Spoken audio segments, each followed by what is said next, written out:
Hello and welcome back. Today we are taking another look at Jonathan Edwards' book, Charity and Its Fruits. We are in the 10th sermon, Grace Tends to Holy Practice. This sermon is based off 1 Corinthians chapter 13, verse 6, which speaks about charity, love. It rejoiceth not in iniquity, but rejoiceth in the truth. And the big point here in this second video, we're doing 3 videos on this sermon. This second video, we're focusing on the middle part of the sermon where Edwards emphasizes that true faith is seen in holiness.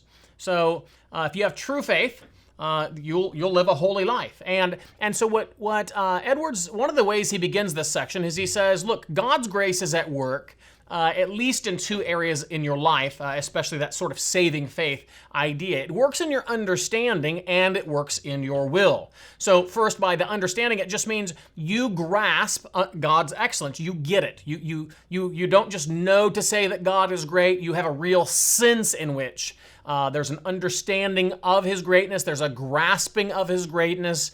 There's a worship that goes along with that, and on we could go. And then when it comes to your will, then you actually have then God's grace at work changing your will so that you actually desire to honor God in your life, and specifically by your holiness. And by this, we just see that Edwards understands the Bible's idea that God changes the things that you want.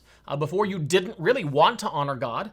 You wanted to live your own way. And now, by God's grace, through saving faith, through the new heart, you have a desire to do what God calls you to do. You have a desire to honor Him by your holiness. And so here he's trying to help us distinguish between what he calls true faith and false faith, right? True faith is the one that is seen in works.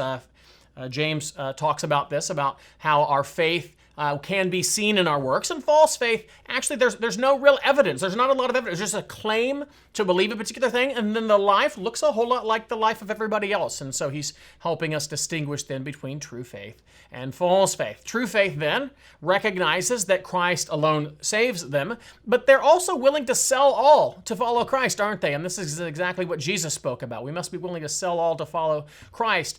We see that Christ does deliver us from evil, but then it comes down to this. He says about those who have true faith, so he will not be afraid to forego other ways of seeking happiness because he is convinced that Christ alone is sufficient to bestow all needed happiness. So we find our happiness in Him. And this is a big deal for Edwards, and we believe a big deal in the New Testament, that we would find our happiness in Him. If we find the excellencies of God, then we recognize that our fellowship with Him is where happiness is found.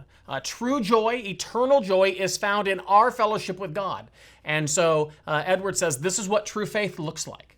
And so then he moves on to say that Christ then, for those who have true faith, is not just the sort of priest who atones for your sins, right? He is, by the way, the priest who atones for your sins, but he's also king. He's also Lord. And as king and Lord, you submit to Him, and you are happy to serve Him. And again, this characterizes saving faith. Those who have saving faith are willing to say, He is my Lord. I will submit to Him. I will serve Him.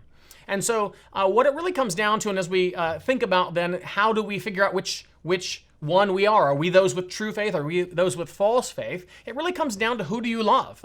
Who do you look for your identity? Who do you look for meaning in life? And there's many false answers that go along with false faith. Maybe it's money. If I had enough money, then I'd be able to buy all the happiness I need. If I had the honor of men, if I had the esteem of men, that's really what I'm really after. Or am I after pleasure? I just want the good things in this world. And for the true Christian, for those who have true faith, it's loving God. It's having God. And if God is your true treasure, then you will seek His favor. You will seek His acceptance. You will want to honor Him by the way that you live your life. So Edwards then closes this section saying, reason teaches that a man's actions are the most proper trial and evidence of his love. And again, Edwards is saying, look, if you love God, it will show in the way that you live your life. And it will show in a holy life. And so this is Edwards helping us think through the Bible's teaching on what true saving faith looks like, and helping us to examine our own hearts. And I hope that this video is a